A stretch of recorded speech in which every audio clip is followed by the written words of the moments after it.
wabarakatuh. Alhamdulillahi rabbil alamin alladzi nazzala ala abdihi al-furqan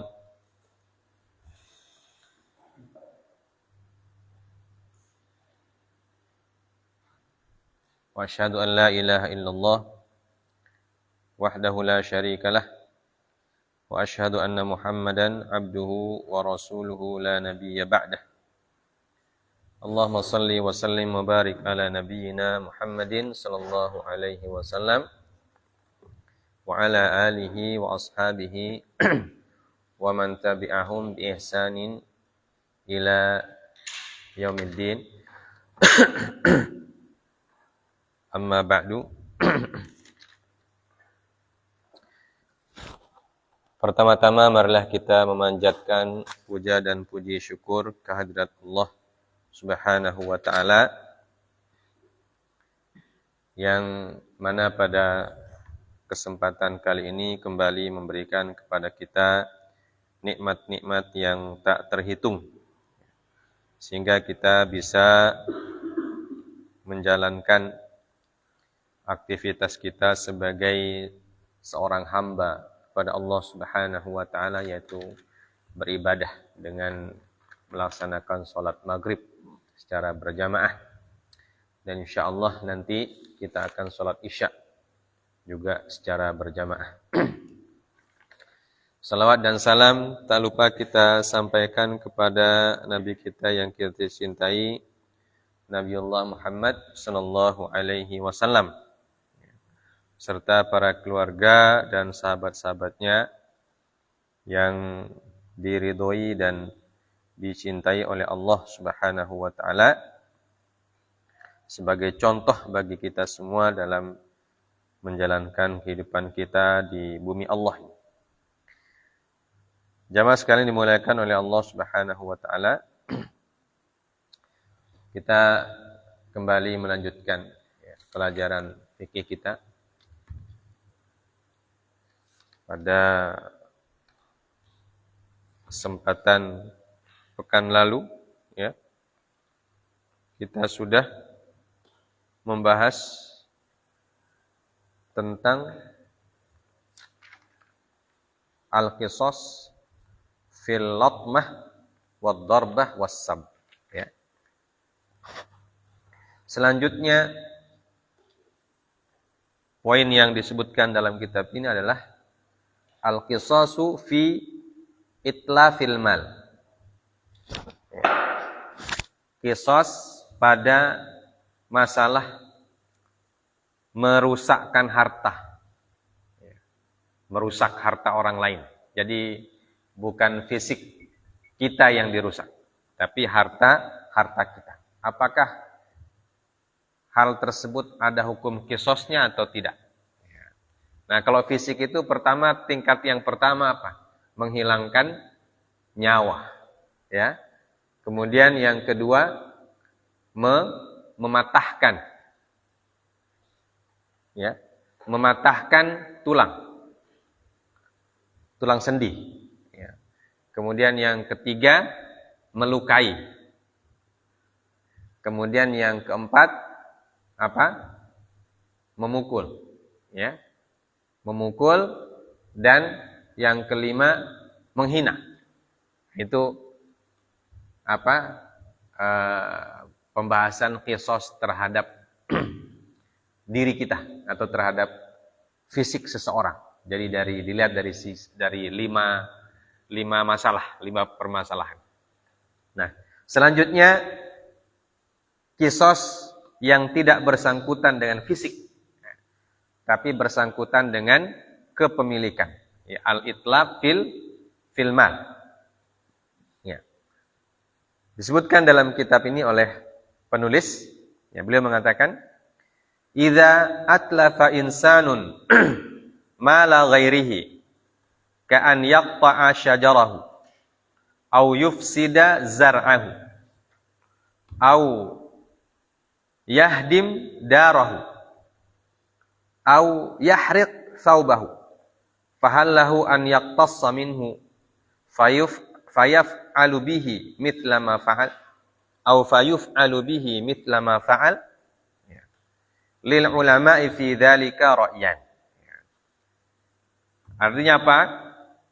Apabila seseorang merusak harta orang lain, misalnya memotong pohon miliknya, pohon-pohonan, entah itu pohon buah-buahan atau pohon, yang penting pohon-pohon kelapa dan seterusnya, atau merusak tanamannya, atau merobohkan rumahnya, atau membakar pakaiannya. Ini contoh-contoh peristiwa di mana seseorang merusakkan harta orang lain. Jadi dari harta yang paling besar sampai harta yang paling kecil. Harta yang besar itu misalnya apa? Merusak kebun, merobohkan rumah, memotong pohon-pohon buahnya dan seterusnya. Nah, sampai tingkat yang paling sederhana, membakar dia punya baju, membakar bajunya, atau membakar pakaiannya. Nah, pertanyaannya, apakah dia dikisos atau dibalas dengan perbuatan serupa dengan perbuatannya tersebut? Nah, ini dalam fikih dibahas juga. Maka disebutkan lil ulama'i fi dzalika ra'yan. Di sini ada perbedaan pendapat para ulama. Jadi para ulama dalam hal ini memiliki dua pendapat. Kita akan baca dua pendapatnya. Pendapat yang pertama, ra'yun yara annal qisasa fi dzalika ghairu masyru', li'annahu ifsadun min jihatin wa li'annal aqara wa thiyaba ghairu mumathalatin min jihatin ukhra. Wa ra'yun yara syar'iyyata dzalik li'annal qisasa fil anfusi wal atrafi a'zamu qadran minal amwal. Wa idza kana al qisasu jara'im fima fil amwal wa hiya dunaha min babi aula. Walihadza jaza lana an nufsida amwala ahli al-harbi idza afsadu amwalana ka qat'i syajari al-muthmir. Wa in qila bil man'i fi min dzalika li ghairi hajah. Wa rajjaha Ibnul Qayyim hadzal ra'ya. Jadi ada dua pendapat. Sampai situ dulu kita baca.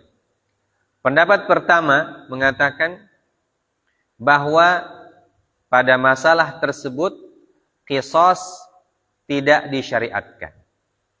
Jadi tidak ada syariat qisas pada perusakan harta.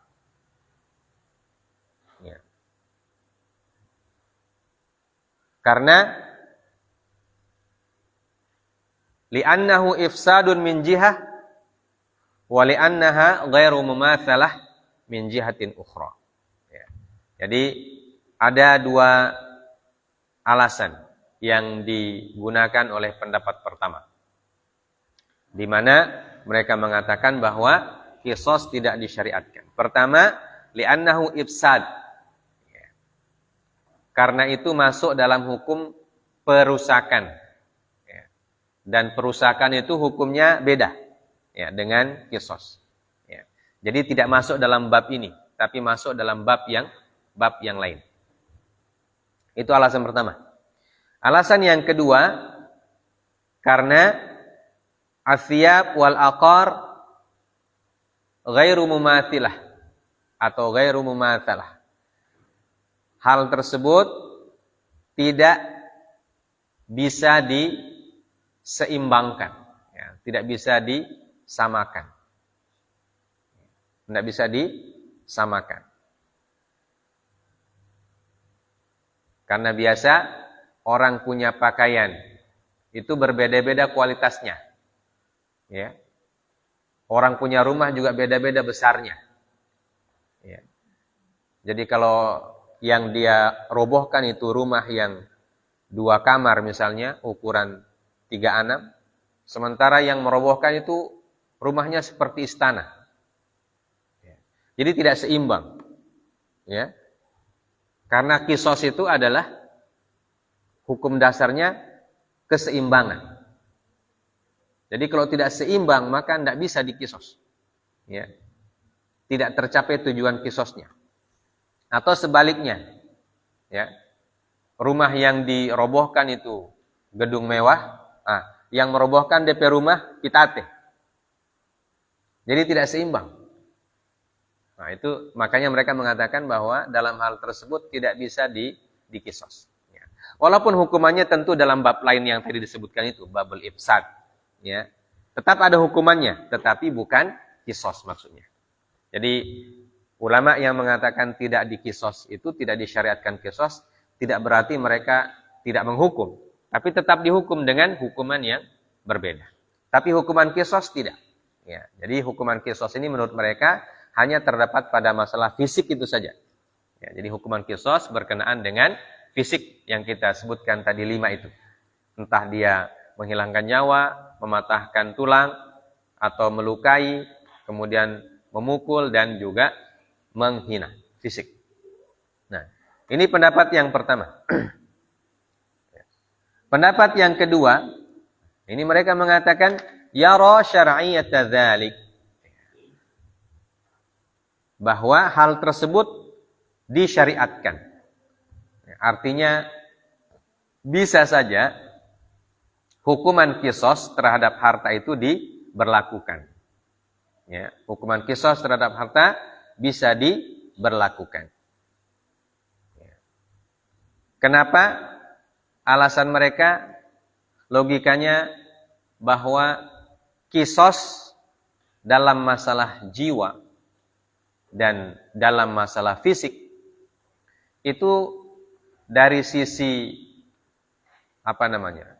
dari sisi besar masalahnya lebih besar daripada masalah harta. Ya. Artinya fisik itu lebih berharga daripada harta.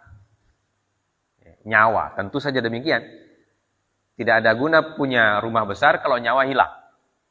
Artinya nyawa lebih besar atau lebih mulia atau lebih agung atau lebih terhormat dan lebih berharga daripada harta.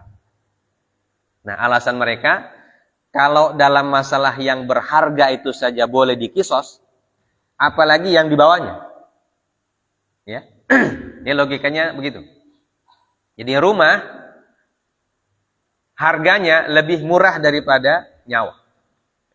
Jadi kalau nyawa yang lebih mahal dikisos, maka rumah yang lebih murah juga lebih boleh untuk dikisos. Ya. Jadi dihancurkan juga rumah, walaupun mungkin nanti ukurannya berbeda. Ya. Jadi ini alasan mereka. Ya. Dan juga dalam harb, dalam peperangan, kata beliau, apabila musuh merusak harta kita, maka kita juga boleh merusak harta mereka. Ya. Itu dalam peperangan. Artinya, kalau dalam peperangan boleh merusak harta orang yang memang musuh kita betul-betul, nah, kita kan sama-sama perang. Nah, sementara dalam keadaan aman kan kita tidak melakukan apa-apa, tiba-tiba rumah kita dirobohkan misalnya. Ya. Maka itu lebih utama kita boleh merobohkan rumahnya. Ya. Sedangkan pada saat perang saja boleh, apalagi pada saat aman. Ya. Karena kalau perang itu kan pokoknya berbagai macam strategi digunakan ya, untuk mengalahkan musuh. Nah, itu boleh, kata beliau.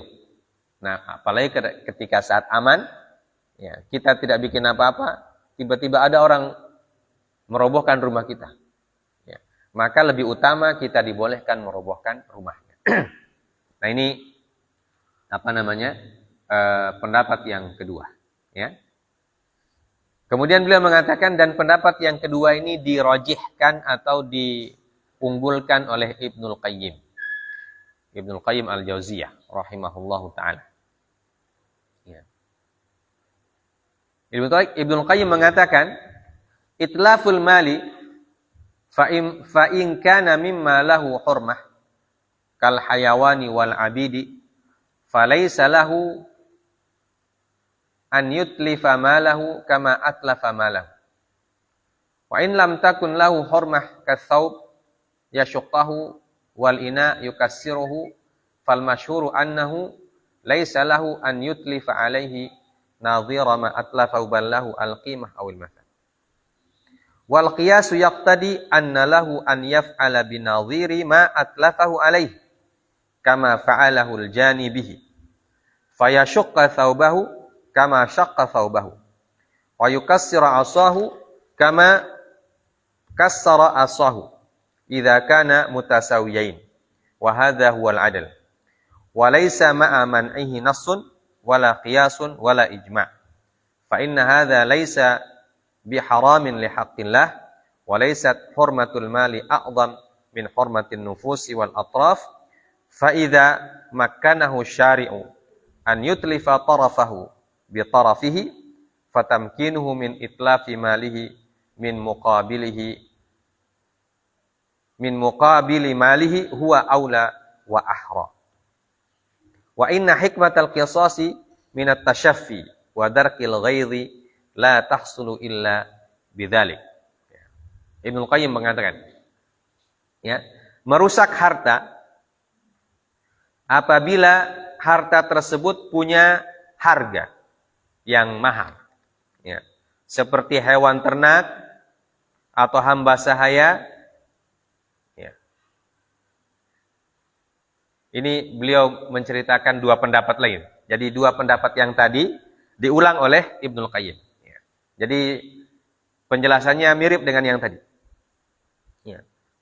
Jadi Ibnul Qayyim menyebutkan pendapat yang pertama. Kemudian nanti beliau sebutkan pendapat yang kedua. Falaysa lahu an yutlifa malahu kama atlafa malihi. Kama atlafa malahu. Ya. Wa in lam takun lahu hurmah kathawb yashuqqahu wal ina yukassiru fal masyhur annahu laisa lahu an yutlifa alaihi. Ya. Nadhira ma atlafa ballahu al qimah aw mit. Ya. Jadi pada intinya apabila benda-benda atau barang-barang itu punya harga, maka dia tidak boleh merusak dari harta orang yang merusak hartanya. Ini pendapat yang pertama. Begitu juga kalau harta-harta yang harganya tidak terlalu mahal. Ya. Seperti mungkin pakaian. Ya, walaupun sekarang pakaian itu mahal, ya. Ada pakaian mewah sekarang. Ya. Nah, kalau kita punya pakaian mungkin tidak mahal. Tapi ada orang yang pakainya mewah sekali. Ya. Sepatu harga 2 juta. Sepatu harga 3 juta. 3 juta kita orang beli beras seberapa koli. Ya. Tapi ada orang yang memang mahal pakaiannya itu. Istilahnya sekarang itu outfit begitu. Nah, sekarang kan orang banyak membanggakan outfitnya. Ya. Kalau orang-orang yang jadi public figure itu outfitnya dihitung. DP topi berapa DP harga? Ya. DP topi, kemudian kalau dia pakai baju berapa? Dia punya jam tangan berapa? Ya. Dia punya celana berapa? Sepatu berapa? Ya. Jadi kalau dia bajalan tuh dihitung dia punya harta itu. Sama dengan korun. Kalau korun itu kan kalau dia berjalan tuh Masya Allah. Sampai orang yang melihat dia iri. Ya. Dan orang-orang yang melihat mengatakan, andaikan kita juga dikasih seperti Karun. Ya. Orang-orang yang cinta dunia mengatakan ketika melihat korun itu berjalan, mereka bilang, kalau kita orang dikasih begitu ya bagaimana ya? Nah, mirip sekarang itu begitu. Public figure itu banyak begitu. Ya, jadi dari topi sampai sepatunya dihitung. Berapa ini? Harganya harganya direken, dihitung semua. Nanti di total. Ya. Nah, satu kali bajalan kira-kira apalagi kalau ada DP tas. Ya, tas branded. Ya. Tas brandednya berapa? Jadi satu kali bajalan dia mungkin bisa sampai 500 juta. Nah, belum lagi DP oto. Ya, otonya miliaran. Jadi kalau dia bajalan satu kali, miliaran DP harga ke sana. Ya. Sampai-sampai orang jadi iri.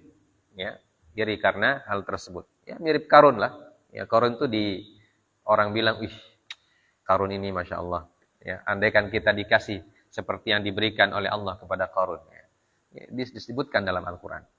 Ya, na'udzubillah min dzalik. Nah, ini yang beliau katakan, ya.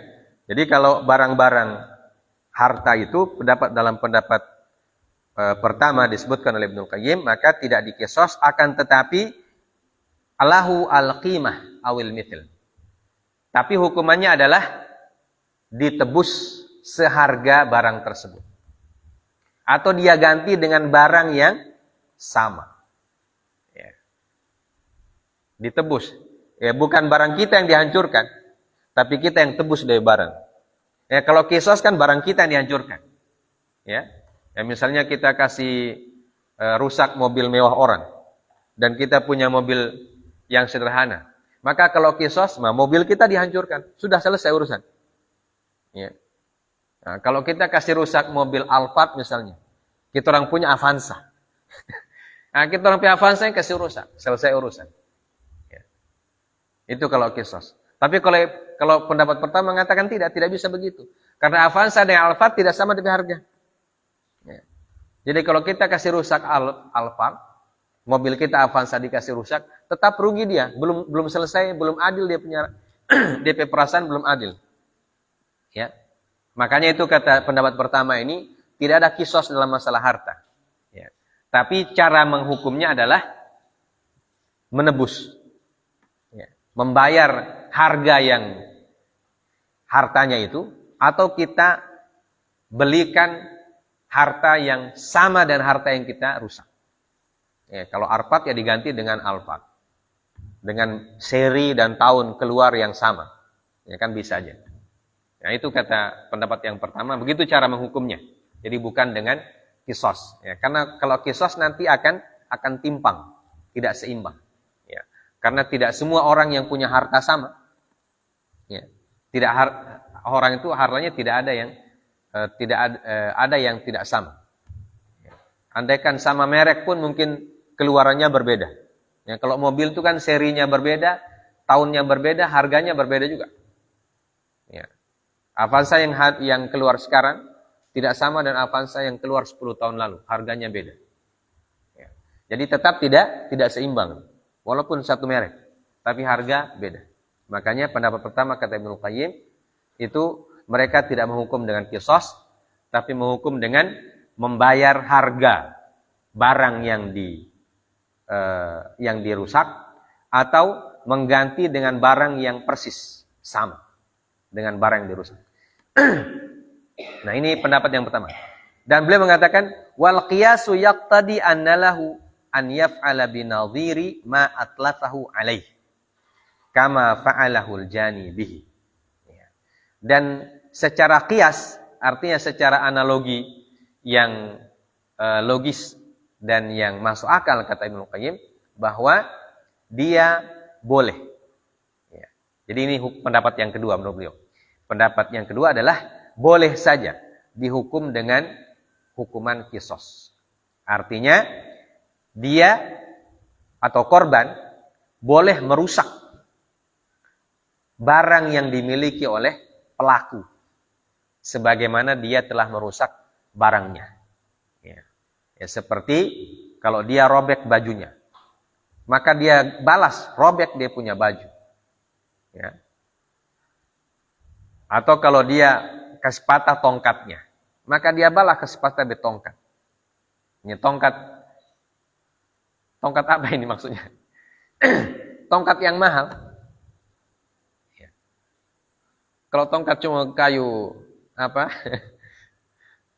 Kayu kelapa atau ya bisa juga dikasih patah juga kalau punya tongkat. Ya. Nah, masalahnya juga di situ kalau kita mengatakan pendapat yang kedua ini, kalau kita kasih patah tongkatnya orang misalnya, sementara kita orang tidak punya tongkat, ya kan? Ada opa-opa jalan kamari pakai tongkat, baru anak-anak kasih patah di tongkat. Baru itu anak tidak punya tongkat, baru bagaimana bicara kisos. Nah itu ya. Nah beliau mengatakan Kalau dia patahkan tongkatnya, maka dipatahkan juga tongkatnya. Walaupun ada memang tongkat yang mahal. Ya, ada tongkat yang mahal. Misalnya tongkat komando, tongkat yang dibawa jenderal-jenderal itu, mahal itu. Ya. Kalau upacara pegang begini, ya. Itu tongkat mahal itu, berharga dia. Ya. Harus punya bintang baru dapat. Harus punya pangkat baru dapat. Jadi komandan baru dapat tongkat komando namanya. Walaupun dia terbuat dari kayu apa, tapi dia punya harga mahal. Tidak semua orang pegang tongkat begitu. Ya. Kita orang punya 10, orang punya 1, tidak sama dengan harga. Sebenarnya bisa juga bikin tongkat begitu, bisa. Itu kan dibikin oleh tukang. Kita cari kayunya yang sama, dengan gambar yang sama, cuma DP pelapis pakai kuningan yang sama, DP wujud sama, tapi DP harga beda. Ya. Tongkat komando harganya itu tidak dinilai dengan uang, ya. Ya, tapi dinilai dengan dedikasi, dinilai dengan pengorbanan dan jasanya. Ya, makanya tidak gampang dapat tongkat komando. Ya. Nah itu bagaimana caranya supaya kalau patah itu tongkat komando, itu jenderal bilang nganapnya hidup tidak sama dengan kita tongkat. Tidak sama, jasanya itu berharga.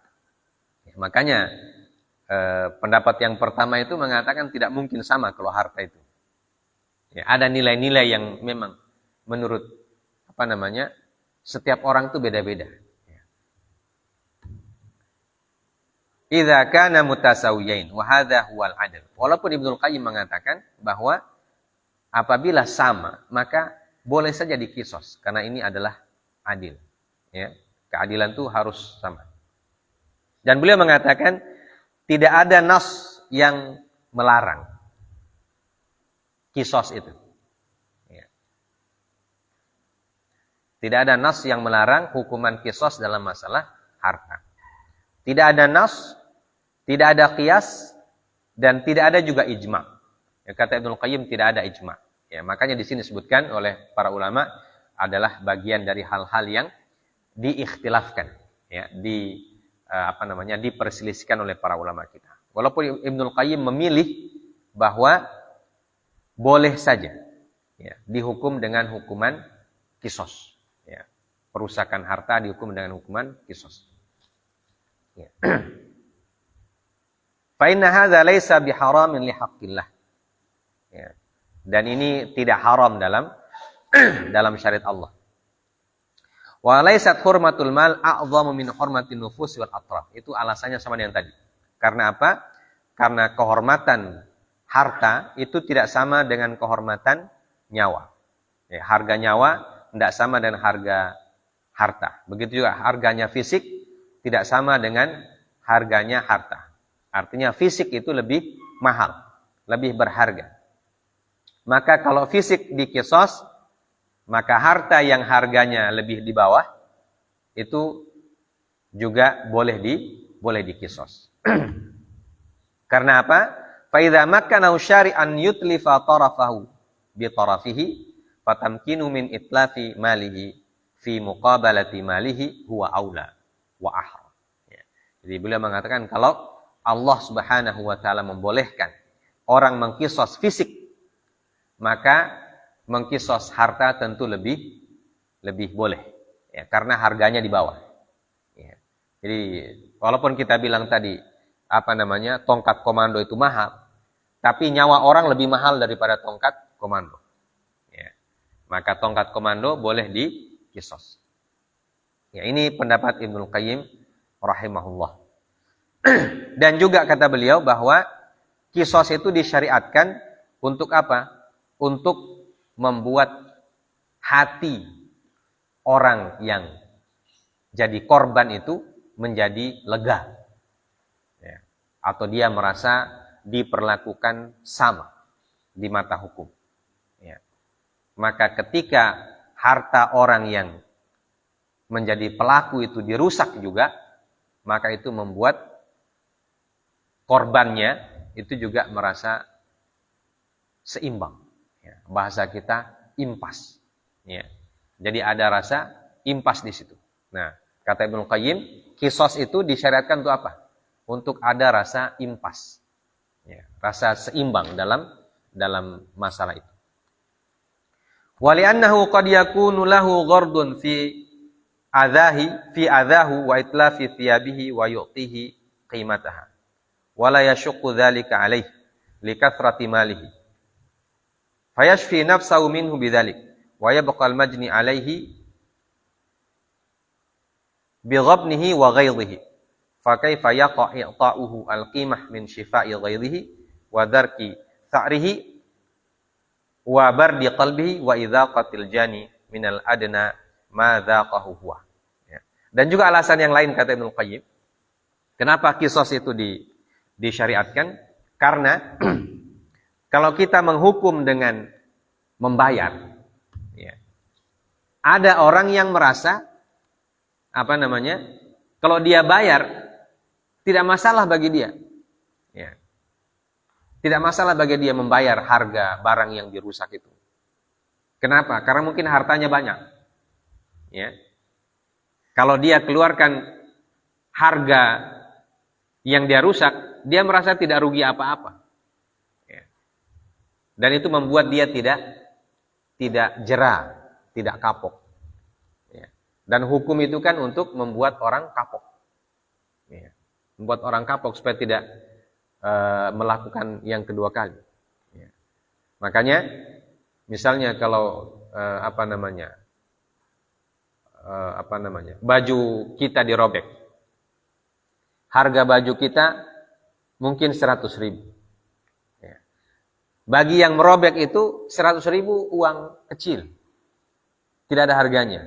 Dia bilang bayar, beli. Bahkan dia bilang, berapa harga bajumu? 100.000. Saya kasih 1 juta, beli 10 katanya. Tapi dia kecongkakannya tidak hilang. Ya, kecongkakannya tidak hilang. Maka korban itu walaupun dia menerima uang 10 juta dan dia bisa beli 10 baju yang baru, tapi rasa jengkelnya tidak hilang. Ya. Maka kata Ibnu Qayyim, kalau dirobek dia punya baju yang mahal itu, dia juga merasa rugi. Ya, jadi seimbang. Perasaannya bisa seimbang. Ya. Jadi walaupun mungkin harganya beda, kata beliau. Harganya beda. Yang satu harga baju 100.000, mungkin yang satu harganya 1 juta. Ya. Tapi perasaannya sama. Ya. Jadi kalau dirobek baju kita yang 100.000, dihukum dengan merobek baju dia yang 1 juta, itu perasaannya sama. Ya. Artinya dia juga merasa rugi. Ya. Dan kalau merasa rugi sama-sama berarti itu sudah impas. Ya. Tapi kalau diberikan harga, ya, kata Ibnu Qayyim, kalau dihukum dengan membayar harganya, dia merasa gampang saja. Ya, dia mau robek ulang orang baju yang lain dan dia bayar ulang. Ya, karena bagi dia tidak apa-apa bayar, karena dia punya banyak uang. Nah, itu membuat kata beliau, maka itu tidak yashfi nafsahu, la yashfi nafsahu. Ya, membuat korban itu tidak merasa tidak merasa mendapatkan perlakuan yang adil. Ya, karena apa? Karena ghaidhuhu itu tidak hilang. Ya. Karena kalau hanya yang dikasih adalah harganya saja. Atau diganti dengan baju yang baru. Ya, tapi harganya 100.000 sama. Ya, tapi bagi orang yang punya banyak harta tidak masalah bagi dia. Ya. Tapi dia tetap congkak. Ya.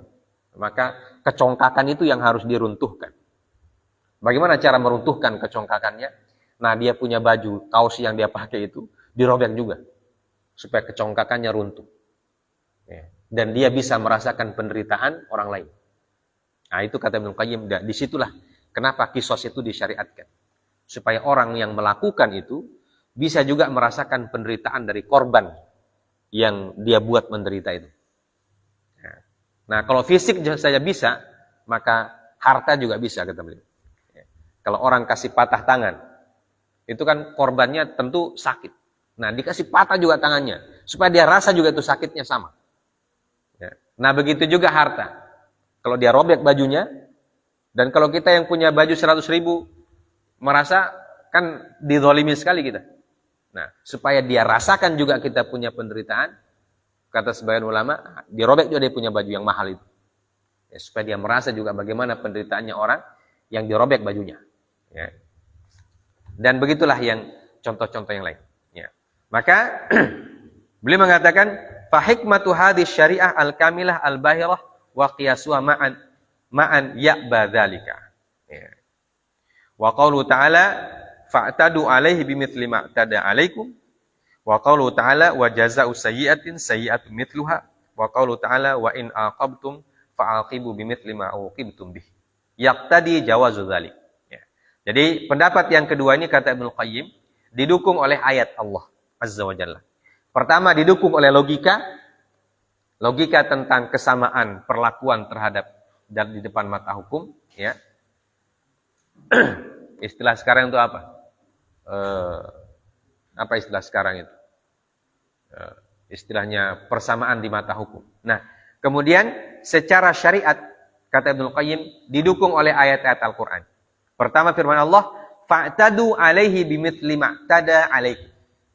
Ayatnya jelas. Maka i'tadu itu artinya apa? Lakukanlah hukuman bimithli ma tada 'alaikum. Ya. Sebagaimana perbuatan orang lain kepada kalian. Ya. Jadi kalau dia robek baju, hukumannya robek baju. Ya. Dihancurkan rumah, hukumannya hancurkan rumah orang.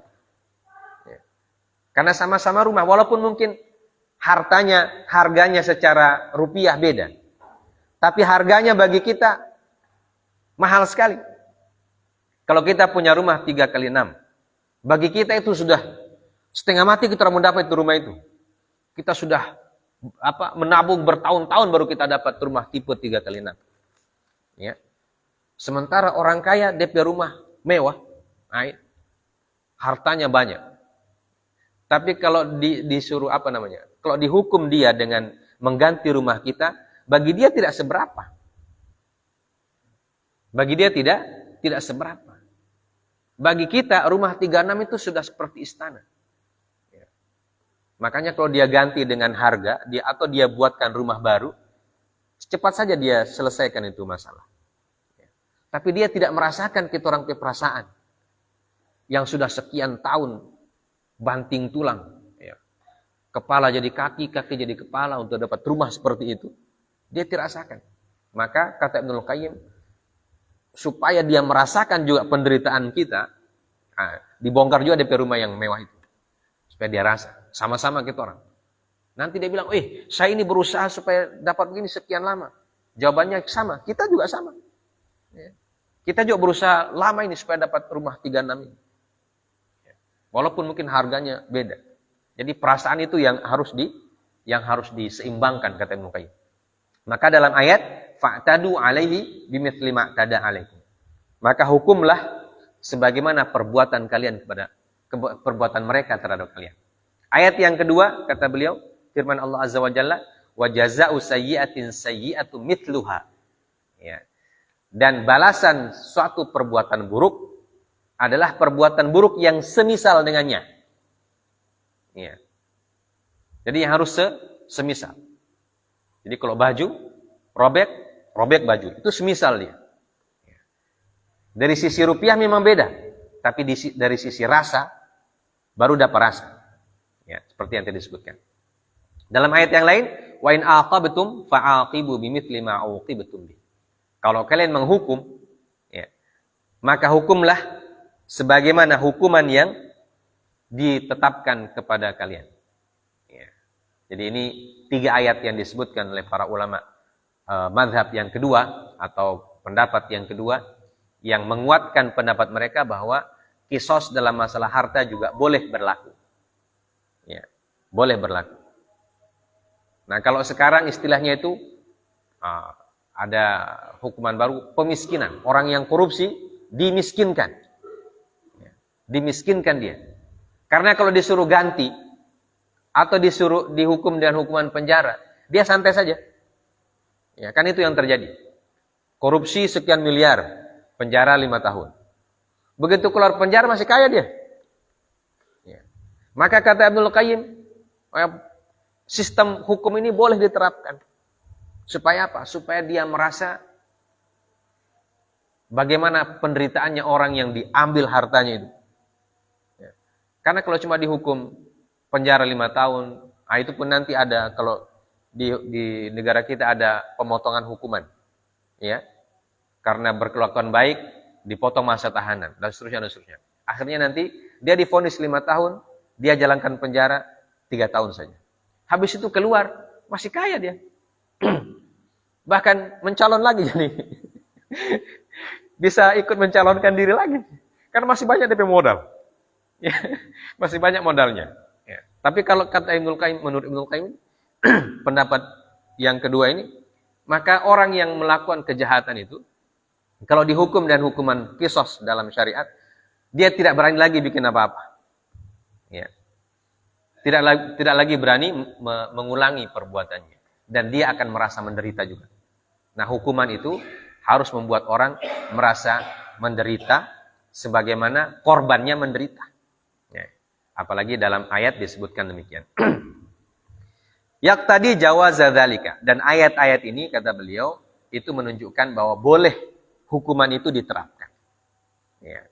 Hukuman itu boleh diterapkan. Artinya kalau perlakuannya itu harus sama, itu boleh diterapkan. Dari sisi syariat boleh. Wa qad sarraha al-fuqaha bi jawazi ihraqi zar'il kuffar wa qat'i ashjarihim idza kanu yaf'aluna dzalika binaan wa hadza ainul mas'alah. Ya. Dan disebutkan oleh para fuqaha, ya, atau para ulama fikih, bahwa boleh kita membakar kebun orang kafir atau memotong pohon-pohon mereka kalau mereka melakukan hal yang sama kepada harta milik kita. Ya. Jadi boleh saja. Ya, makanya beliau mengatakan sebagaimana qisas dalam masalah fisik ada dibolehkan secara hukum, maka qisas dalam masalah harta pun dibolehkan secara hukum. Dan ini pendapat yang kedua. Dan ini yang dirajihkan oleh Ibnul Qayyim rahimahullahu taala. Ya, kita azan dulu. Silakan azan dulu, baru kita lanjutkan sebentar.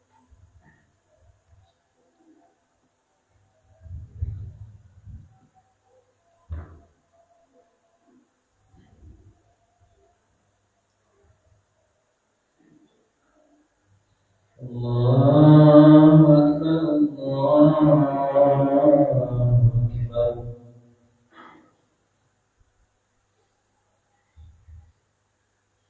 Allahu Akbar, Allahu Akbar. Asyhadu an la ilaha illallah. Asyhadu an la ilaha illallah. Asyhadu anna Muhammadan Rasulullah.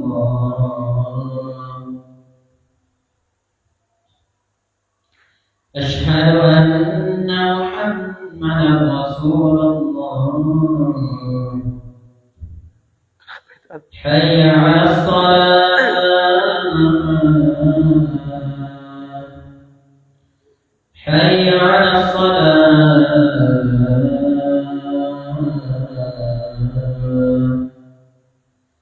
حي على الفلاح.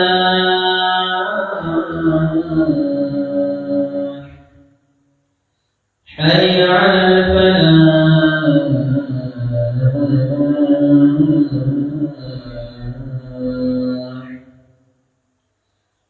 الله أكبر، الله أكبر. لا إله إلا الله.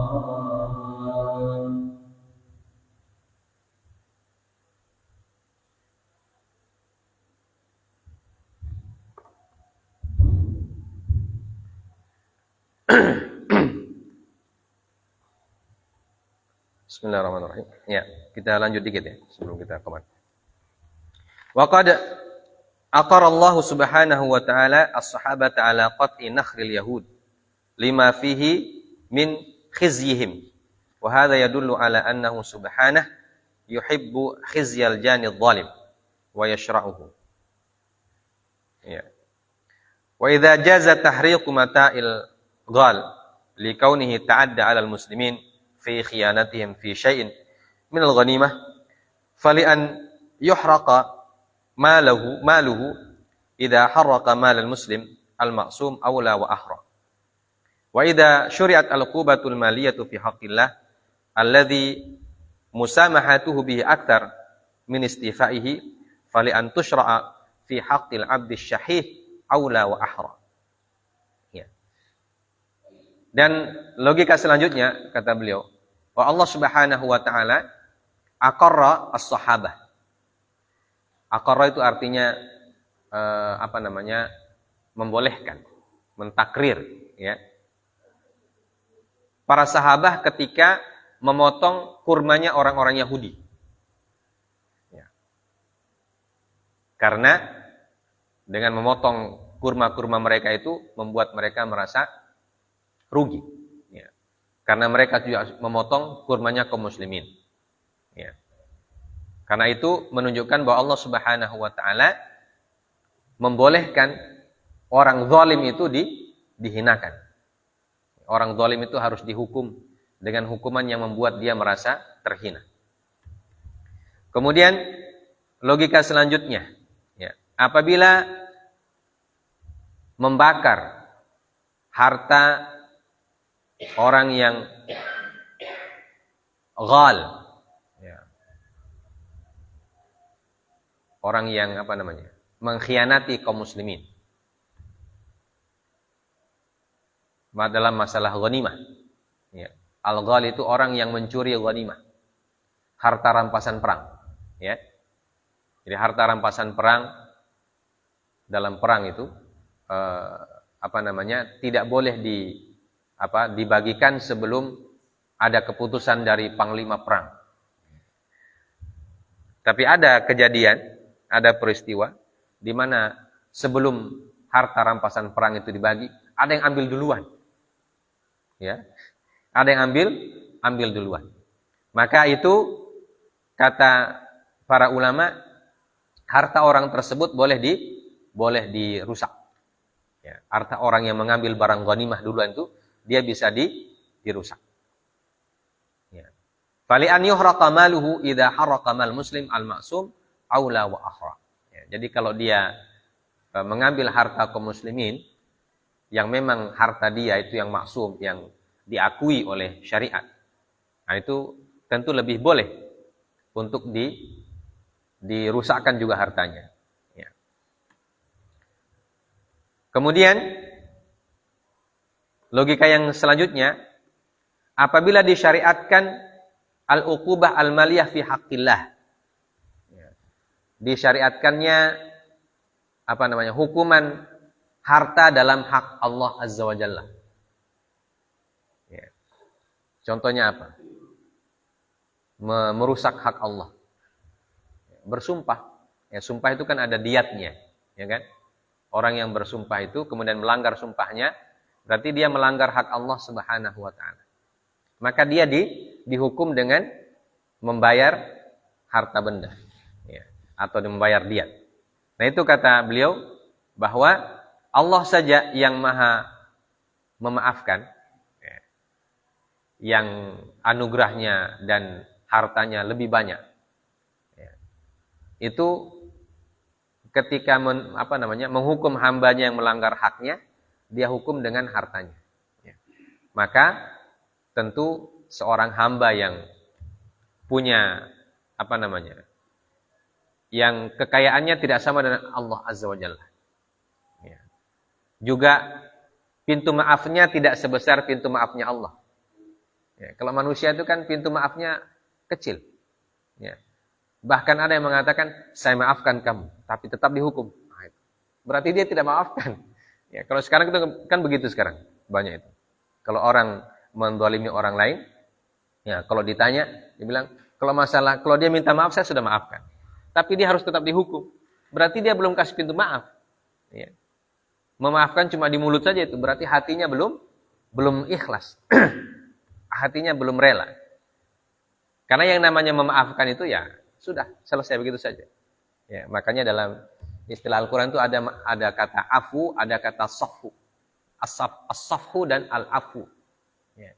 Al-afu itu memaafkan. As-safhu itu melupakan kesalahannya. Nah, yang banyak itu al-afu. Yang banyak dilaksanakan, bisa dilaksanakan itu al-afu. Sedangkan as-safhu itu banyak yang tidak bisa. Mungkin sedikit yang bisa melaksanakan as-safhu. Wal ya'fu wal yasfahu dalam ayat. Wal ya'fu wal yasfahu ala tuhibbuna an yaghfirallahu lakum. Ya. Jadi maafkan dan safh. Safh itu artinya dada kita lega dengan memaafkan orang itu, sudah tidak ada urusan lagi. Nah, itu susah, ya. Susah kata beliau. Maka untuk membuat dadanya lega itu, maka diperlakukan orang yang pelaku itu dengan perlakuan yang sama supaya dadanya lega. Ya. Sedangkan Allah saja kalau kita langgar dia punya hak-hak, dia menghukum kita. Ya. Ini kata beliau. Padahal Allah itu kan Maha Pengampun. Kenapa kok Allah Maha Pengampun kok harus menghukum orang? Ya. Bukan karena Allah benci, tapi karena supaya orang itu merasa. Ya. Merasa bahwa pelanggaran itu membuat orang lain tersiksa. Nah, itulah inti daripada kisos. Ya. Kisos itu intinya supaya pelaku itu merasakan penderitaan orang yang dia zalimi itu. Perasaannya harus sama. Ya, karena itu harus diperlakukan sama dia dengan orang itu. Kayak tadi yang kita sebutkan. Walaupun mungkin rumahnya beda, mewahnya tidak sama, tapi perasaannya itu dia harus merasakan ternyata begini rasanya kalau kita dizalimi. Ya. Supaya dia tidak zalim lagi pada orang lain. Nah, ini logia-logia yang disebutkan. Kemudian wali anna Allah subhanahu syara'al qisasa zajran lin nufus 'anil udwan. Wa kana minal mumkin an yujiba diyata istidrakan li zalamatil majni 'alaihi bil mal. Walakin ma syara'ahu akmalu wa aslahu lil ibad. Wa ashfa li ghaidil majni 'alaihi wa ahfadhu lin nufus walil atraf wa illa faman kana fi nafsihi minal akhar min qatli aw qat'i tarfihi qatalahu aw qata'a tarfahu wa a'ta diyata wal hikmah wal rahmah wal maslah ta'ba dzalik wa hadza bi'ainihi mawjudun fil udwani 'alal mal. Ya. Jadi karena Allah Subhanahu wa taala juga mensyariatkan qisas zajran, ya, menzajar itu membuat jera. Lin nufusi 'anil udwan, supaya membuat jera jiwa-jiwa orang untuk melakukan permusuhan. Ya. Supaya tidak mengulangi perbuatannya itu.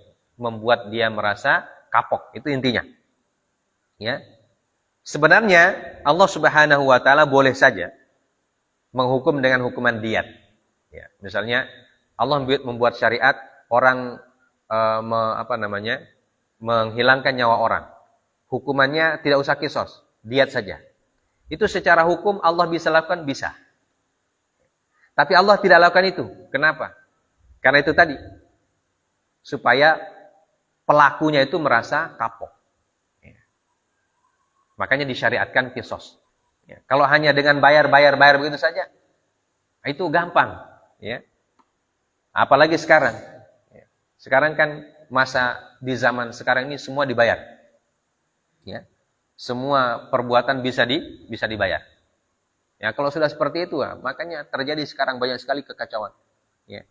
Banyak sekali kerusakan, banyak sekali tingkat kriminalitas makin merajalela, perbuatan-perbuatan. Ya. Bahkan sampai di negara Eropa itu sudah, kenapa? Sudah semua boleh. Ya. Makanya ada berita di salah satu negara, penjara itu kosong. Karena sudah tidak ada orang di penjara. Kenapa? Karena semua perbuatan boleh. Ya. Jadi tidak ada orang dihukum. Karena perbuatan boleh semua. Tidak ada yang tidak boleh. Semua boleh. Kalau semua boleh itu berarti akan menghancurkan budaya manusia. Ya. Menghancurkan apa? Menghancurkan nanti bahkan bisa menghancurkan manusia itu sendiri, membinasakan manusia. Kalau semua boleh. Ya. melakukan perbuatan ini tidak usah dihukum, suruh bayar saja. Ya. Perbuatan ini suruh bayar saja. Semua perbuatan hukumannya dibayar. Ya. Akhirnya orang akan menggampang-gampangkan perbuatan buruk, ya. Karena tidak dihukum. Ya. Dan dalam syariat Allah, hukuman itu bagian dari keadilan Allah Subhanahu wa Ta'ala. Kenapa perlu dihukum? Supaya orang yang melakukan keburukan itu kapok dan tidak mengulangi perbuatannya lagi. Itu tujuannya. Atau membuat dia merasa jerah. Nah, jamaah sekalian dimuliakan oleh Allah Azza wa Jalla. Nah, ini penjelasan yang disebutkan oleh para ulama kita, dan penulis kitab ini sepertinya memilih pendapat yang kedua, yang membolehkan kisos. Karena itu beliau jelaskan panjang lebar, ya, apa alasannya kenapa kisos itu dibolehkan. Walaupun sebagai amanah ilmiah, ya, inilah karakteristik para ulama. Ya. Sebagai amanah ilmiah, mereka tetap menyebutkan bahwa itu ada khilaf. Ya. Dan orang yang berbeda dengan kita, menurut mereka, kalau ada orang yang berbeda pandangannya, mereka juga punya dalil. Mereka juga punya sandaran. Ya. Jadi mereka sebutkan sandarannya. Sandaran dalilnya apa? Ya. Baik itu ayatnya apa, hadisnya apa, logikanya apa, kiasnya apa. Ya. Dan kita, kata mereka, punya pendapat seperti ini, sandaran kita seperti ini. Dalilnya seperti ini, ayatnya, logikanya, hadisnya, dan seterusnya. Ini namanya amanah ilmiah. Ya, walaupun kalau para ulama biasanya, kalau mereka memilih salah satu pendapat yang menurut mereka lebih unggul, mereka akan memberikan penjelasan yang lebih rinci tentang pendapat itu. Ya. Sehingga kita bisa mengambil pelajaran bahwa penulis kitab ini memilih pendapat yang kedua, yang membolehkan hukum kisos dalam masalah harta. Jadi kisos itu tidak hanya dalam masalah fisik saja, tapi harta pun boleh dihukum dengan hukuman kisos. Ya. Dan tentu penerapannya nanti, nah ini disebutkan oleh para ulama, penerapan hukum itu ya nanti dilihat.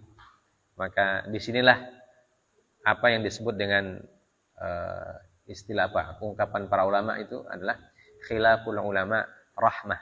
Ya. Khilafnya para ulama itu adalah rahmat. Ya. Rahmat bagi kita tentunya. Karena bisa jadi hukuman yang cocok sekarang, hukuman di pendapat yang kedua itu lebih maslahat maksudnya. Ya. Lebih maslahat hukuman yang sesuai dengan pendapat yang kedua. Ya. Melihat apa? Melihat banyaknya tindakan-tindakan kriminalitas yang semakin tinggi. Ya. Maka hukuman yang kedua mungkin cocok untuk situasi sekarang. Dalam kondisi tertentu mungkin hukuman pendapat yang pertama yang lebih cocok. Makanya kalau dalam istilah qawaid fiqhiyah, kaidah fiqhiyah itu ada kaidah mengatakan idza dhaqa ittasa' wa idza tasa'a dhaqa. Ya. Hukum itu kalau membuat orang kesusahan sekali, kesulitan, merasa sempit, bisa dilonggarkan sedikit. Ya. Tapi kalau hukuman sudah terlalu longgar, membuat orang merasa seolah-olah tidak ada hukum, maka dhaqa, dikasih sempit, dikasih keras. Begitulah hukuman itu diaplikasikan dalam kehidupan yang disebutkan oleh para ulama kita.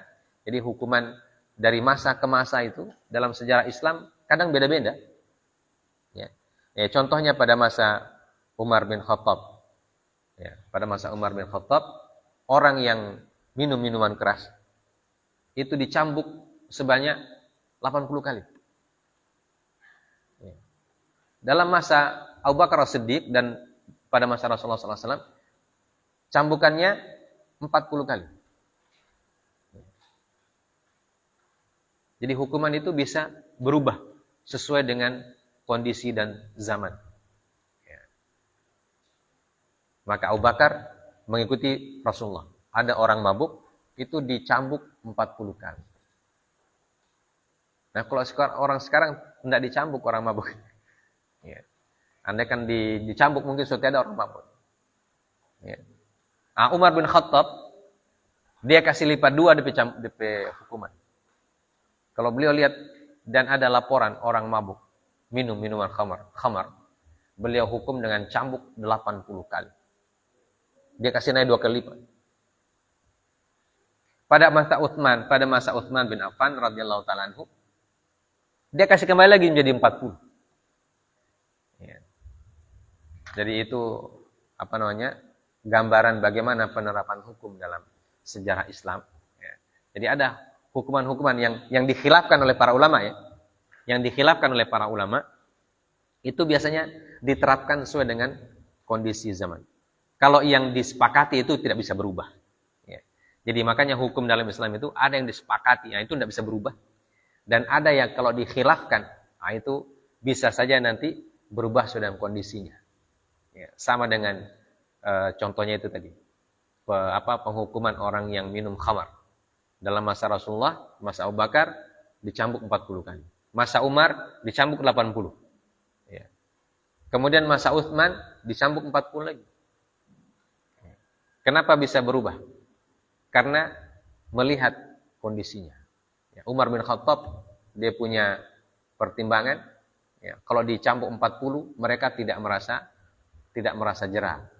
Karena artinya orang yang minum khamar itu sudah kepala anginnya lebih tinggi daripada masa Abu Bakar. Jadi Umar bilang supaya kepala anginnya hilang, tambah lebih hukuman. Dia tambah.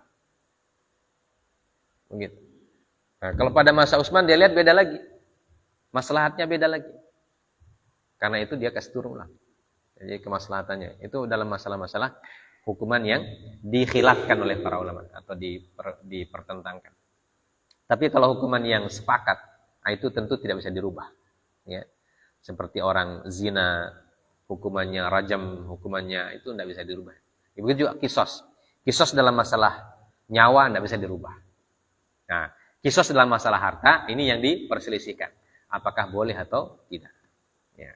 Maka sebagian mengatakan boleh diterapkan, sebagian mengatakan ya, tidak perlu diterapkan karena tidak akan bisa sama ya, antara harta orang satu dan harta orang yang lain. Ya. Ini jamaah sekalian yang kita bisa baca pada malam hari ini tentang hukuman kisos dalam masalah harta. Ya. Intinya ada para ulama yang membolehkan hukuman kisos tersebut dan ada yang mengatakan bahwa itu tidak ada atau tidak disyariatkan. Ya. Kalau tidak disyariatkan berarti hukumannya dengan cara tadi itu, menebus harganya atau mengganti dengan harta yang sama persis. Ya. Dan beliau penulis kitab ini merojihkan atau mengunggulkan pendapat yang kedua berdasarkan ayat-ayat yang beliau sebutkan dan juga logika-logika serta kias yang beliau sebutkan. Demikian jamaah sekalian pelajaran kita pada malam hari ini, semoga menambah wawasan kita tentang hukum-hukum Allah Subhanahu wa taala dan menambah wawasan kita tentang bagaimana para ulama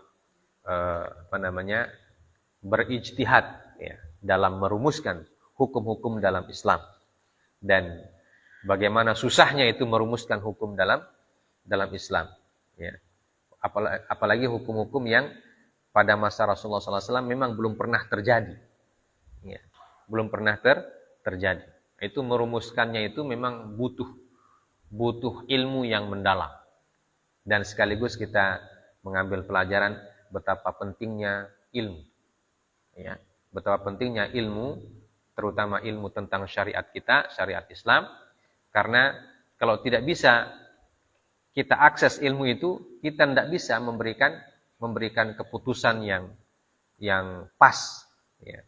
Makanya seorang hakim, seorang qadhi itu dia wajib punya ilmu yang mendalam. Ya, ilmu tentang teori, ya, ilmu tentang pendapat-pendapat para ulama, ilmu tentang maslahat dan mafsadat dan berbagai macam aspek ilmu yang lain. Jadi tidak gampang menjadi qadhi. Jadi qadhi tidak gampang, jadi hakim tidak gampang. Ya. Harus punya perangkat ilmu yang cukup mumpuni. Ya, tidak sembarang orang boleh jadi hakim. Jadi qadhi dalam Islam tidak sembarang orang. Ya. Kita baru belajar membaca begini saya sudah pusing. ya. Ini dua pendapat, ini alasannya, kita yang pusing. Ya. Apalagi qadhinya, tambah pusing dia. Ya. Tapi kita sebagai thalibul ilmi, pertama kita harus baca. Ya. Kewajiban kita adalah membaca, ya, mendalami, kemudian nanti insya Allah bisa melatih wawasan kita, ya. Melatih pikiran kita juga untuk diolah sedemikian rupa, ya, dalam memandang berbagai macam masalah dalam agama kita yang terjadi di masyarakat.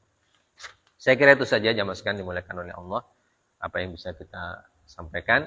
Subhanakallah bihamdik asyhadu an la ilaha illa anta astaghfiruka wa atubu ilaik. Wassallallahu ala nabiyyina Muhammad wa ala alihi washabbihi wasallam.